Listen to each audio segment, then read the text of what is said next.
started perfectly. A rockin' romance, a magical wedding, decadent honeymoon.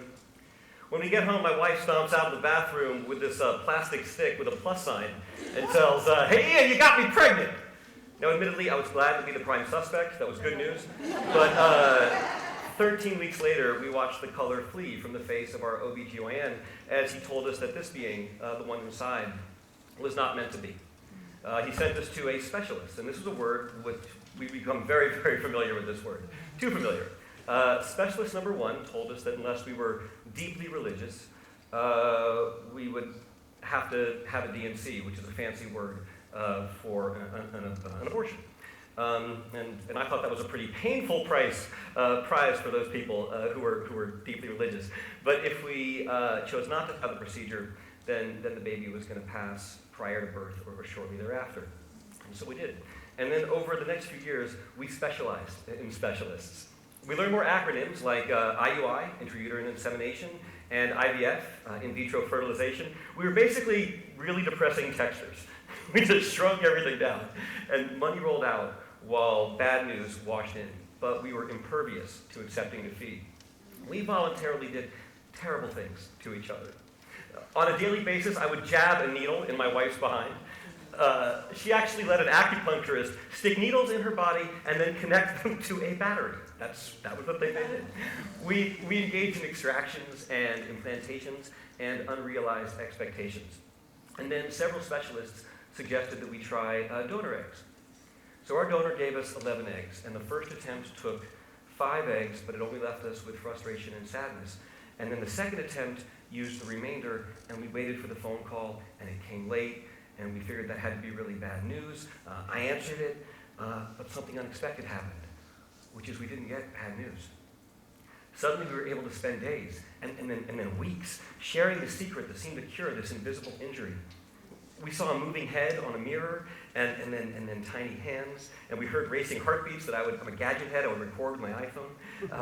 And then 3 months in, we braced for that same neck measurement test that had led to heartbreak years before, but still, somehow, there was no bad news. This doctor, a specialist even, used words like healthy and female. And on the drive home, we quickly agreed on a name, and we began designing the baby room, or actually my wife did, I nodded. I did go out and get this planetarium from Japan that puts stars on the ceilings, because that's what guys do.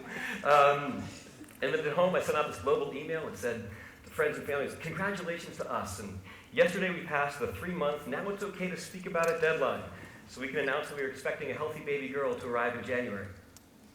2 weeks later, my wife woke me up to say that she was nervous and felt cramps, but an ultrasound confirmed that everything was okay. 3 days after that, there was another one, and then 3 days after that, there was a lot of blood, and there was a trip to the emergency room.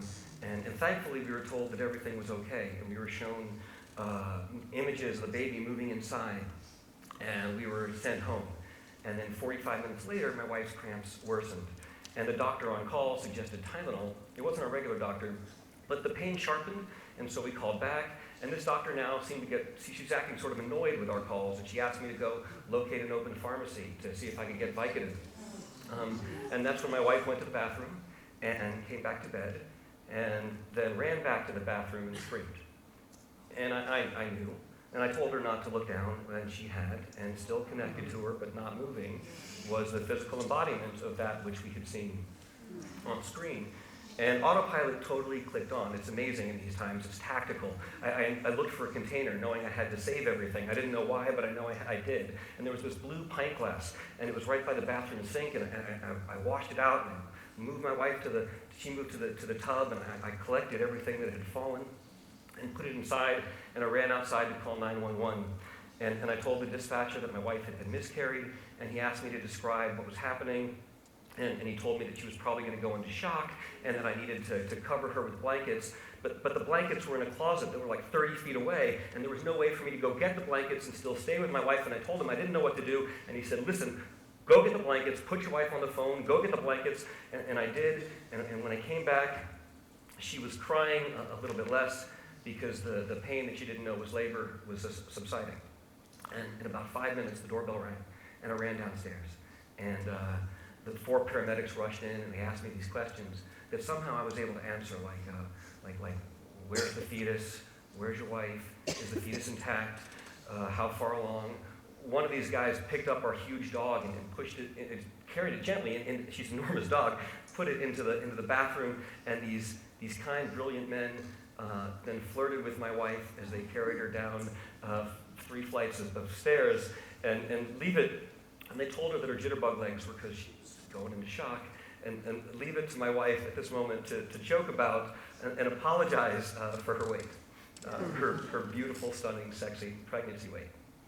Now, fire trucks and ambulances are great, but they do very little for discretion. We walked outside, and our neighbors knew our plight, so everyone sort of figured out what had happened. And I called the doctor on call, and I asked what hospital to go to, and she seemed surprised, and she said, "You called the paramedics?"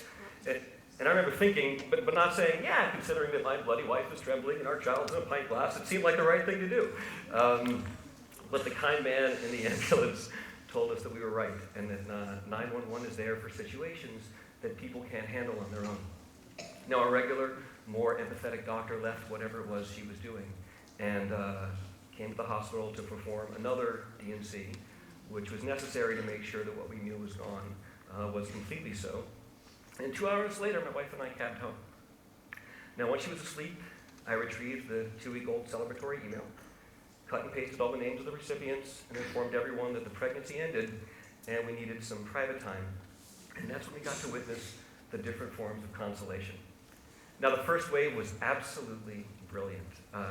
Friends tiptoed up to our door, and they left plates of lasagna and macaroni and cheese and sandwiches and fruit, and they would ring the bell, leave notes, and leave. It was brilliant. I can't believe I never knew of this amazing practice.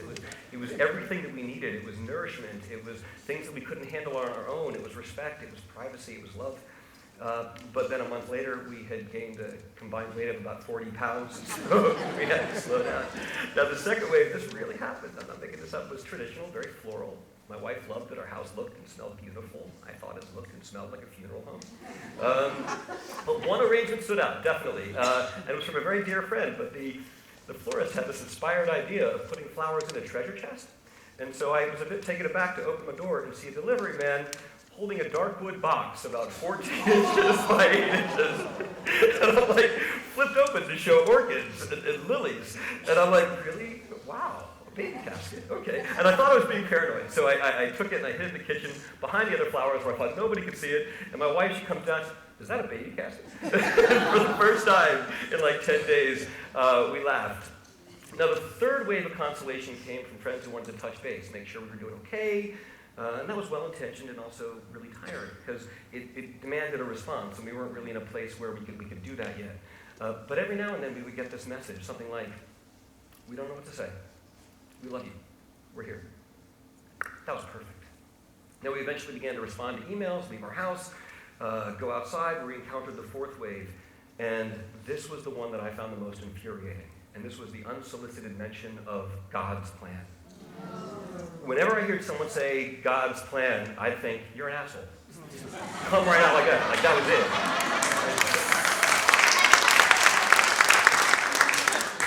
My wife wasn't bothered by it. She told me that the concept of God's plan, or his less, Catholic Christian version, which is everything happens for a reason, brings people comfort, which is what they were trying to provide or to give to you. But no, to me, it suggests that there's an answer for your pain, but you're not allowed to know it. And that's brutal. I mean, you can lose sleep trying to remember the name of the actor whose voice was in an animated movie, or the name of the senator who had an anti-gay platform and still got busted in the Minneapolis bathroom trying to have anonymous sex, and it was Larry Craig. Good job, somebody. And those things can trouble you. But so imagine, like, the frustration with the unanswered question of, why did this happen? I would remind myself, in the grander scheme, I was really lucky. I mean, I have a beautiful wife. I have a beautiful home. I have a great job. I have this awesome dog. I also had the freedom to take a 2-month leave from work. And I know that is a tremendous, elitist, it is a tremendous luxury, but it was also necessary. A psychiatrist had written these very accurate and unsettling words that, in her opinion, Ian was not prepared to work and won't be for some time. And she was right, because my thoughts weren't clear. I had 3 fender benders in a week, wasn't sleeping well, and I was having memories, which I totally expected, but I was having visions, which were not. And too many times I was able to recall the images and also the textures that I saw and felt that night in the bathroom. But a few times I would dream that I was rocking a newborn baby swaddled in a red blanket. It just had that image. And at night I'd wake and just walk around the house, and once I was going back up the stairs, and I just stopped on my staircase, and for about 2 minutes I talked to this 2-year-old girl with dark hair and bangs. And I knew it wasn't like, oh, it's a ghost or anything. I knew it was my mind's way of burning off steam, but I remember telling her that I was sorry that I couldn't protect her, and I remember telling me that it was okay, Daddy, and I went back to bed. On more than one occasion, slept for 17 hours straight, and the psychiatrist said that was normal. My wife and I tried to make love, but in her own words, that was the scene of the crime. But about a month after the loss, I remember it became an obsession, which it does, and I remember each hushed backstory or confession of men who aren't usually comfortable talking about this, and I tracked each of them down. And a colleague whose wife had delivered a stillborn offered to hang out and get a drink, and it was lovely. Another said he was embarrassed that he didn't want to go to baby showers at his office, but he didn't want to talk about it. One friend who lost his son in the 35th week told me that they had to move apartments to escape the baby's room that they built. I read late after that many couples actually couldn't survive this, which felt so strange to me because it seemed like my wife was the only person who understood me at that time, and I hope the same was true the other way around. My wife and I, we started taking little trips, little short adventures to try to get our lives back in motion, and then her period returned. And it was kind of like her body was saying, all right, fine, let's move on. And we did. We lost the weight, went back to work, started making love again. In a parallel universe, I was changing diapers and craving sleep. But in this universe, the adoption process was underway because I knew that somehow, somewhere, this child was going to find her way to us. I could see myself holding this swaddled child, and in a whirlwind of joy and confusion and complete hypocrisy, I could even see myself saying, everything happens for a reason. Thanks.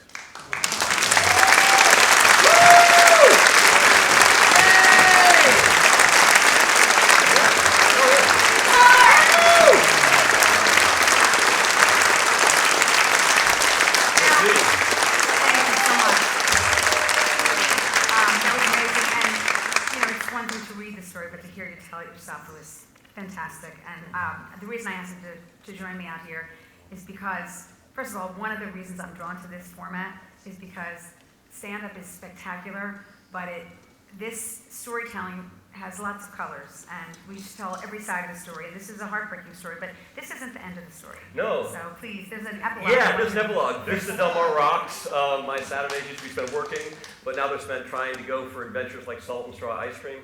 And this is a cheap shot, but if it worked, yeah. If it worked, what? So, wait a minute, look. Do you want to invite them? What do we got going on? What are you going to say? We got something for everybody. She loves salt and straw ice cream, so we bought it for all of you. So afterwards, there's like 10 flavors, and we'd love to share it there. Say bye. Olivia. Take care, all.